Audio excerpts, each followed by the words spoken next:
You're listening to The Briefing, first broadcast on the 16th of May 2025 on Monocle Radio.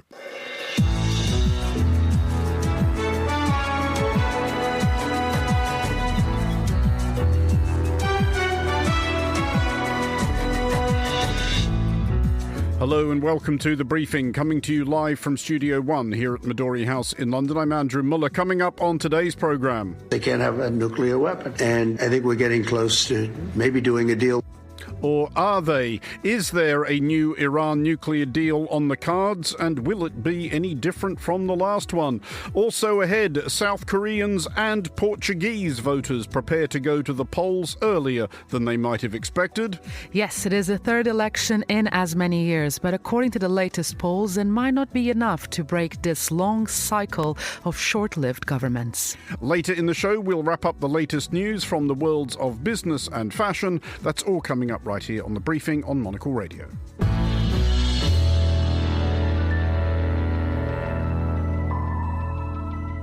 And welcome to today's edition of The Briefing with me, Andrew Muller. One of the signature foreign policy manoeuvres of US President Donald Trump's first term was the abrogation of the nuclear deal with Iran concluded by his predecessor, President Barack Obama. Trump, with his customary sense of proportion, described it as the worst deal in history. While travelling the Middle East this week, Trump has hinted that a new deal may be in the offing. Negotiating teams from the US and Iran have been meeting in Oman. Europeans and Iran meet today in Istanbul, and Trump claims that an agreement has, quote, sort of, been reached. Well, I'm joined with more by Monocle's Istanbul correspondent, Hannah Lucinda Smith. Hannah, as we heard at the top of the show, Trump says it's actually just quite simple, but he says that about most things. Iran cannot have a nuclear weapon. He's not wrong about that, is he? That's the one point of agreement that everybody, well, agrees on. Yeah, absolutely. But the slightly more tricky point is whether it can have enriched uranium or not, because, of course, there are other uses for it, principally energy. And what Iran has always maintained, of course, is that it enriches uranium for energy rather than for a nuclear weapon. Of course, there's also evidence contradicting that, of course. But the key part of this is how much uranium can they enrich, to what level, and what kind of safeguards can be put in place to make sure that they do not develop a nuclear weapon. Are the Iranians, though, possibly in a weaker position than they were when they reached an agreement with President Obama? Their economy has had that many years more of sanctions applied to it, and Trump is threatening to exert further of what he describes as massive maximum pressure. How much more of that can Iran stand? Yeah, of course. Well, I mean, the sanctions really battered Iran's economy when Trump imposed them, when he dismantled the last nuclear deal. You saw a massive devaluation of the currency and all the things that come alongside that. People pouring all their money into property in Tehran, soaring property prices, stock market soaring, really economic chaos. But also, the world has changed in other ways as well. Back in 2015, when Obama's nuclear deal was struck, of course, Iran was kind of in the ascendant in its region. It had its proxies in Syria, it had Hezbollah in Lebanon, it was and also in Iraq as well, its proxies, and it was sort of working towards building what we call the sort of arc of Shia crescent, going from Tehran to the Mediterranean.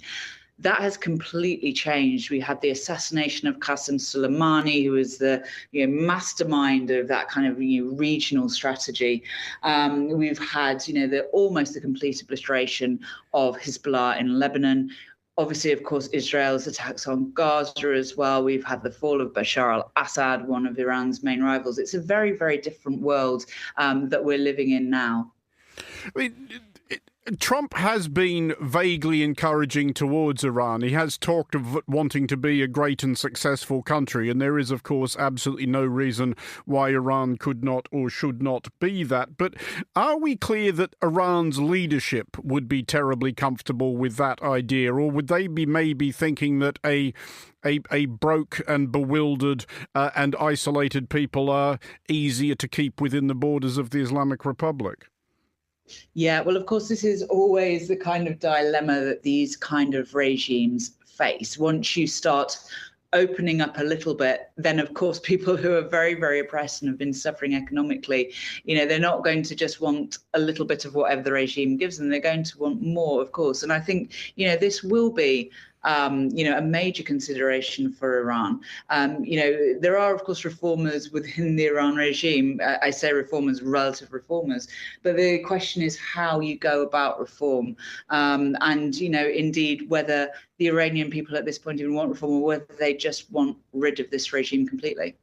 I mean, we did talk a bit at the top about Trump's statement that Iran cannot be allowed to have a nuclear weapon. And it does strike me that it is one of the under-considered factors of this entire dilemma, which is how sure have we ever been that the Iranians actually want one? I know they've said repeatedly, we are only interested in having a nuclear program for the manufacture of peaceful energy. But has enough time been spent considering that might actually be the case?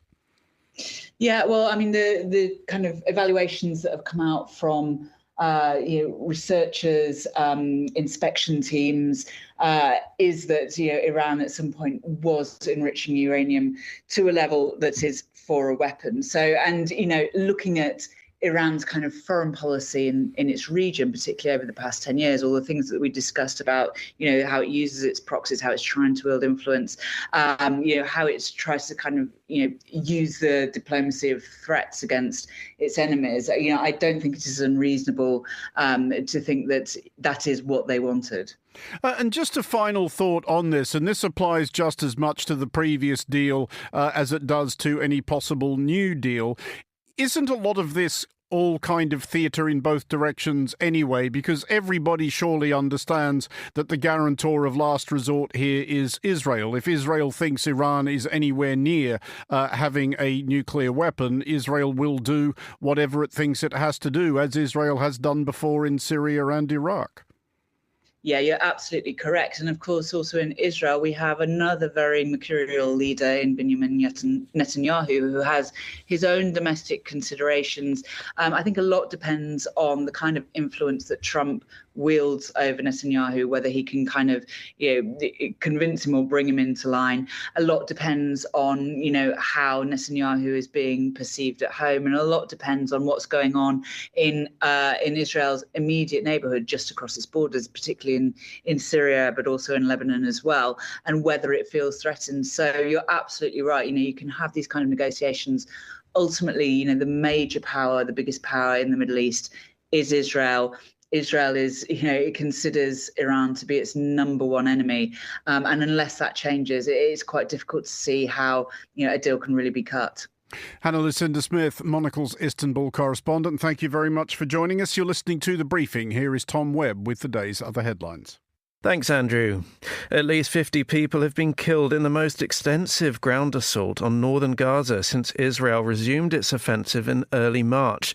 The new military attacks come as more than 120 people were killed in Gaza by Israeli airstrikes yesterday. That's according to Gaza's health ministry. New Jersey's commuter rail engineers have gone on strike after 11th hour contract talks stalled over union wage demands. The labour action is the first in more than 40 years against the New Jersey Transit Agency, the third largest public transport system in the US.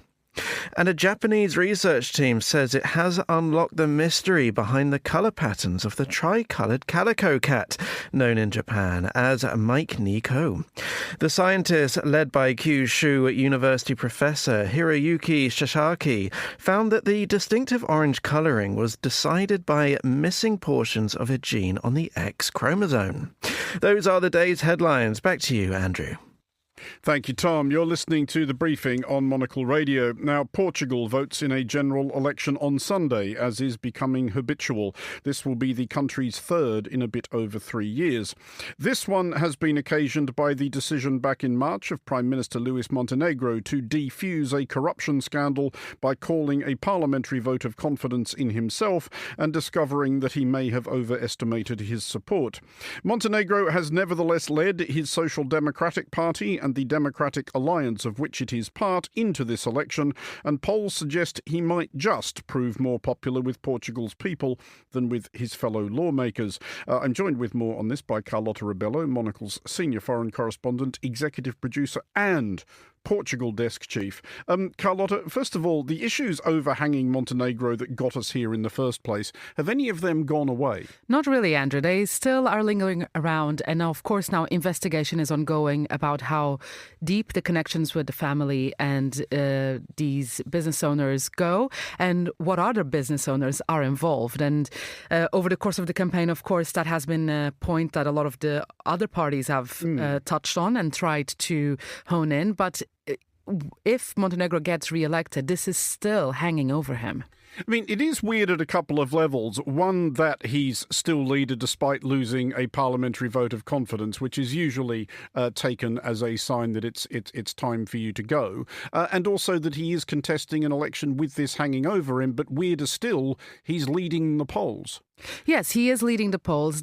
His coalition, the Democratic Alliance, is still leading the polls, but not with a majority. So despite that, corruption scandal, because there's no other way to call it, he's still favoured among Portugal. Now, it is important to say this is a third election in 3 years, and there is a real sense that people are quite exhausted by it all.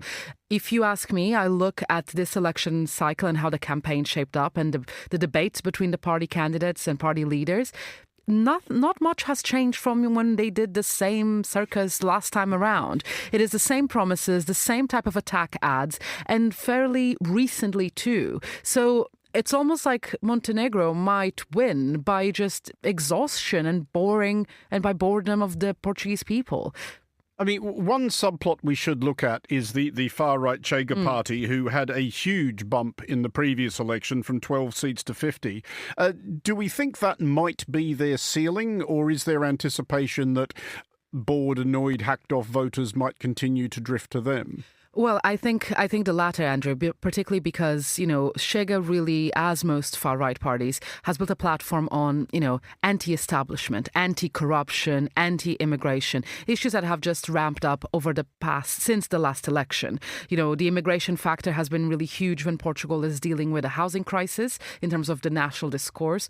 Whether or not how much of that in reality is correlated is a different conversation. But nonetheless, Chega has really weaponized that. And then, of course, if you run in an anti-establishment, anti-corruption campaign, and this is now the second government that is forced to resign because of an alleged corruption scandal, well, the cards are dealt in your favour, aren't they? And the latest polling puts them at 19%. By no means they'll be the winners, but they might get themselves in a position that the only way right-wing government can be, or centre-right government can be in place, is by some sort of parliamentary agreement or coalition agreement. Now, to be fair, the Democratic Alliance has said they will not do a coalition with Chega, and the Socialists, who are currently polling at 27% and the main opposition force, it really will depend if the other parties on the left will lose support, because you might remember that António Costa, the former Portuguese Prime Minister before Montenegro, who was from the Socialist Party, his first time around, he managed to get elected with a minority government, but by doing a parliamentary agreement where instead of just being a coalition with one other party, was, I think, with 5 parties in total, all aligned on the left. And that's how we managed to get a government that ended up being in power for 8 years. So it really is going to come down more. It's not a question about the centre-right versus the socialists anymore. It really is about where the other votes are going. If the far-right is going to monopolise that, or if it's going to be spread around enough that a parliamentary agreement on the left will be possible. And just finally, Carlota, and briefly, what is your approximate level of confidence right now that we will not be having a very similar conversation to this sometime within the next 12 months? Just save this and we'll repeat it in a couple of months, because I honestly have a big sense of déjà vu, and I don't think it will be an election that doesn't yield a result. It will for sure, but it will be difficult for it to survive for a longer or until the end of the full term at least. Carlota Rebelo, thank you for joining us. You're listening to The Briefing on Monocle Radio.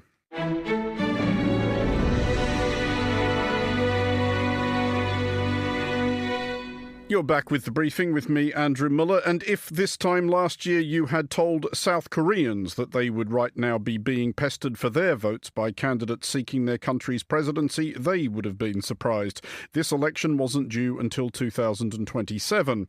That was before the previous incumbent, President Yoon Suk-yeol, made his still not entirely explained attempt last December to impose martial law, as a consequence of which he was impeached, removed from office, and is now standing trial on charges of insurrection. The election is due on June 3rd and campaigning is now underway. And I'm joined from Busan by Robert E. Kelly, Professor of Political Science at Busan National University. Robert, does President Yoon still loom over Korean politics and this election, or is he regarded very much as yesterday's man at this point? Certainly for the left, he's sort of active, right? I mean, the left is campaigning pretty aggressively that the South Korean conservatives cannot be trusted. They abuse power. This is Yoon Suk-yeol is the second conservative president in a row to be impeached. And so they will use him, I would anticipate, a lot in the next few weeks. The right, as you might imagine, is running as far as it can away from him because obviously he's disgraced. He was, not only was he impeached by the National Assembly, he was removed unanimously by the country's high court. Even the conservatives on the court voted to remove him. I think it's pretty clear that Yoon's intentions were disturbing at best, right? Sort of somewhat authoritarian. And so, yeah, I think he's really hanging over the conservatives, and the conservatives are unsurprisingly far behind in the polls. Well, indeed so, because it must be a curious judgment for the conservatives to make. And Yoon Suk-yeol's putative successor as a people power candidate is Kim Moon-soo. But on the one hand, they probably don't want to be associated with the previous president. But on the other hand, does Yoon still have any constituency that is worth appealing to? Perhaps people who feel somewhat betrayed and would still quite like a taste of what he was offering. Yeah, that's actually part of the problem, is that the Conservative Party in Korea is rather factionalized. And actually, this is sort of an old issue on the South Korean right. The South Korean right is not particularly well institutionalized. It's had multiple parties and split off parties over the years. It's changed its name repeatedly. It doesn't have the kind of institutional roots and depth that the left-wing party here has, and it's particularly poor, as we've seen, with candidate recruitment, right? They've had two presidents in a row get impeached. And so what this has done is this has created a lot of room for Yoon to continue sort of hang on, right? It's not entirely clear that Yoon wants to pull out of politics, at least within the conservative ranks, right? And he has promoted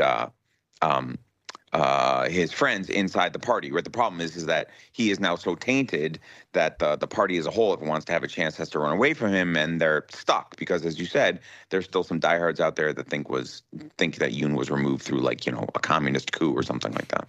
So is this looking like an election in which the Democratic Party and Lee Jae-myung, their candidate, only have to turn up to win, for all that Lee Jae-myung was, of course, the candidate who was defeated by Yoon in 2022? Yeah, and as the bumper sticker version of the election, I think is that, yes, that as long as the left doesn't make any big mistakes, this thing should be a wrap. This candidate, Lee Jae-myung, he almost won 2 years ago. He won by less than 1%. He's pretty popular on the left. He's pretty far ahead in the polls. The last polling I saw this morning put him at something like 49%. There are two conservative candidates. One is a small factional candidate who's sort of pulled away like 5 or 6%, and then the main conservative candidate, Kim, is behind by like 10 points. So, yeah, I think you're right. If Lee Jae-myung doesn't make any mistakes, he should be able to. It should be easy for him, right? I mean, I would imagine that his campaign will basically bang away on Yoon as this threat, and then say, "I can be trusted," and that's probably good enough. I mean, other than the wretched legacy of President Yoon, however, what do seem to be emerging as issues among Korean voters? North Korea is always a huge issue here, right? Which is a little bit irregular for what we know about voting behavior in democracies, which is to say that normally voters in democracies don't care about foreign policy. They care about the economy. There's a lot of political science on that. South Korea is a bit of an outlier, though, because you've got North Korea sort of always looming over the top, right? It's always this sort of constant menace. And so there's that. And so one reason why people might vote for the left is because they want détente with North Korea, whereas conservatives offer a sort of more hawkish, confrontational approach. On domestic policy, there's more alignment. There's more comfort, for example, among South Korean conservatives with the welfare state than there is by conservative parties in the West. But there are some cultural splits. There has been something of a Trumpization, if I can use that word. There has been something of a Trumpization of the South Korean right, particularly around issues of culture and gender. But my sense is, again, just from sort of the campaign's only like a week old, but my sense from looking at the conservatives in the last week or so is that they're really kind of flailing to find an issue to hook onto, right? That they don't have a message very clearly in this thing because they're overshadowed by Yoon. Just finally and quickly, and on the subject of Trump, and it relates obviously, of course, to the Hermit Kingdom on the other side of the DMZ. Is there any nervousness involved, I guess, manifesting in this campaign about Trump's commitment to the US deployment in South Korea and the United States' role as Korea's ultimate guarantor? Yeah, I think there is in the national security community. There is with the sort of people that I interact with at conferences and stuff like that, sort of other professors and think tankers and stuff like that. I'm not sure that's filtered down to the public. The public here is very supportive of the alliance. If Trump were to sort of blow it up, I think there will be a lot of effort in South Korea, or if Trump were to try to blow it up, I think there will be a lot of commitment and effort in South Korea to try to keep it on track. South Korea was one of the few countries not to respond with retaliatory tariffs when Trump announced them a couple months ago. And so far, Trump hasn't actually said anything about South Korea. Your listeners may recall when Trump was in the first time, he complained a lot about the American commitment to South Korea, and that kind of sparked a debate about whether or not South Korea should have its own nuclear weapons and stuff. But so far, Trump hasn't really focused out here. It's kind of strange, but he hasn't. And so right now, it's not an issue. But Trump is so erratic that I think if he does sort of decide to pay attention to Asia in like a year or so, yeah, it could have a big effect. But right now, it's not an issue because Trump just hasn't brought it up. Robert E. Kelly at Pusan National University, thanks for joining us. You're listening to The Briefing on Monocle Radio.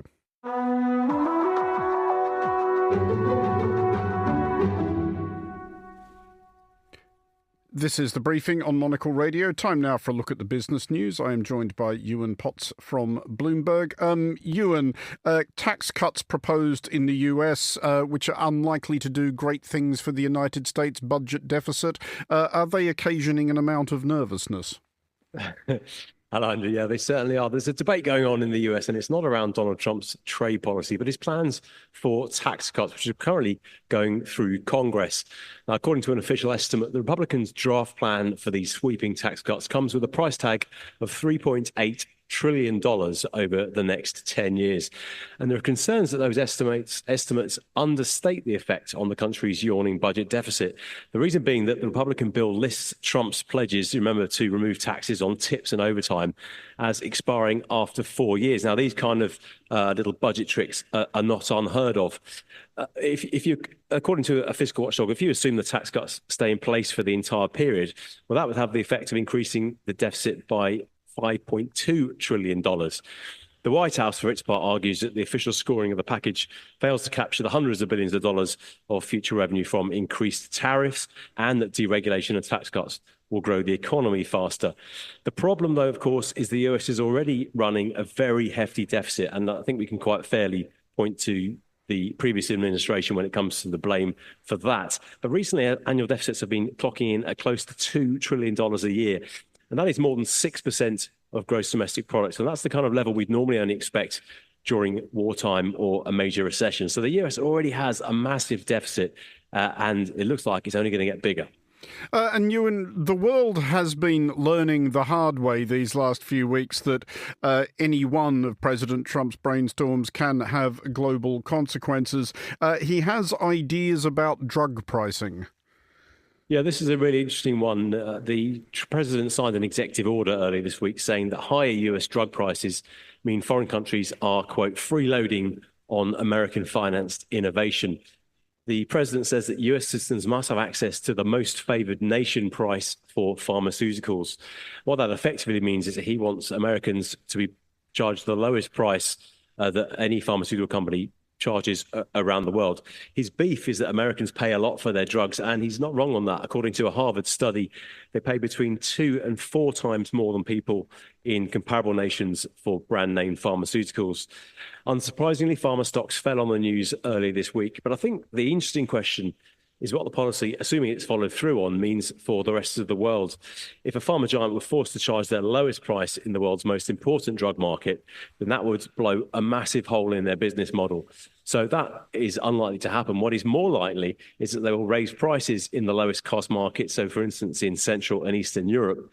And another possibility is that they may decide not to launch a new expensive drug in certain markets at all in order to avoid setting a lower reference price. But as with so many pronouncements from the White House, I think we'll have to keep a close eye on the detail on all of this. Ewan Potts at Bloomberg, thank you very much for joining us. You're listening to The Briefing.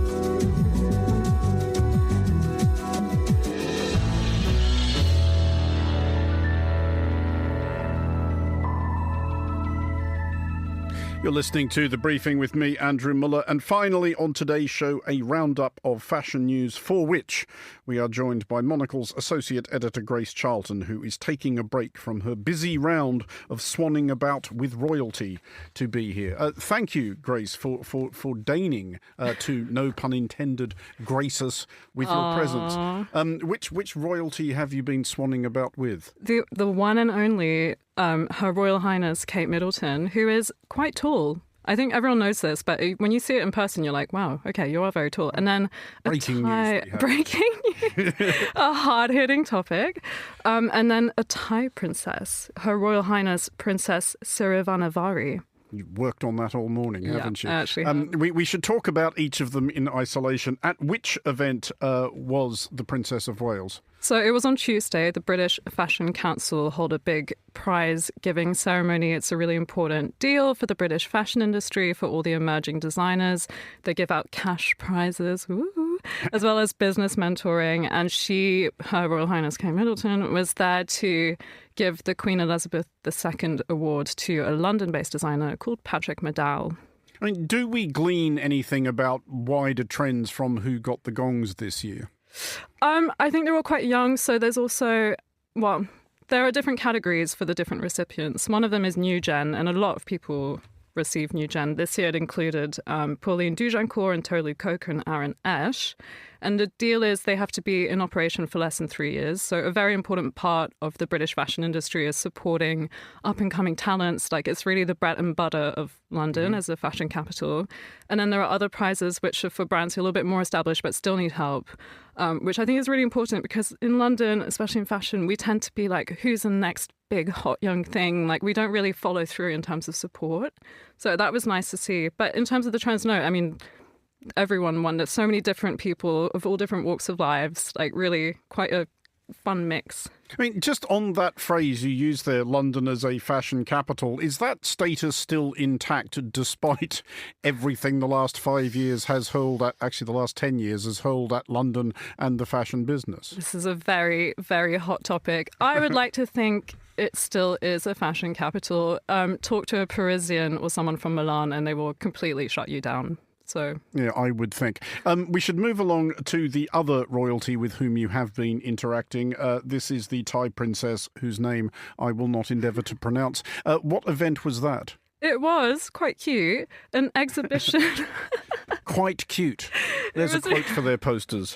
No, it was really good. It was about Thai silk. And it was an hour-long lecture to inaugurate the opening of an exhibition at the Thai embassy, which is all about Chud Thai. What's Chud Thai? The 8 prototypes of official dress in Thailand. And it's like, it's all in the details. Are the sleeves 3/4 lengths? Are they full length? Are they, are the dresses? Do they have a belt? How's the drape? So there are lots of intricacies, lots to talk about. And also, it's 170 years of British and Thai diplomatic relations this year. So we're celebrating that. The Thai ceremonial dress, just finally, do you see it catching on? Yeah, for sure. It's gorgeous. Also, like, silk is a nice organic material that I think everyone could incorporate into their wardrobes for the summer. It's very breathable. Well, on that helpful thought. Practical yet stylish. Grace Charlton, Monocle's Associate Editor, thank you for joining us. That is all for this edition of The Briefing. It was produced by Hassan Anderson, our researcher was Francesca Jilks, and our studio manager was Elliot Greenfield. The Briefing is back on Monday at the same time, midday London. I'm Andrew Muller. Thanks for listening.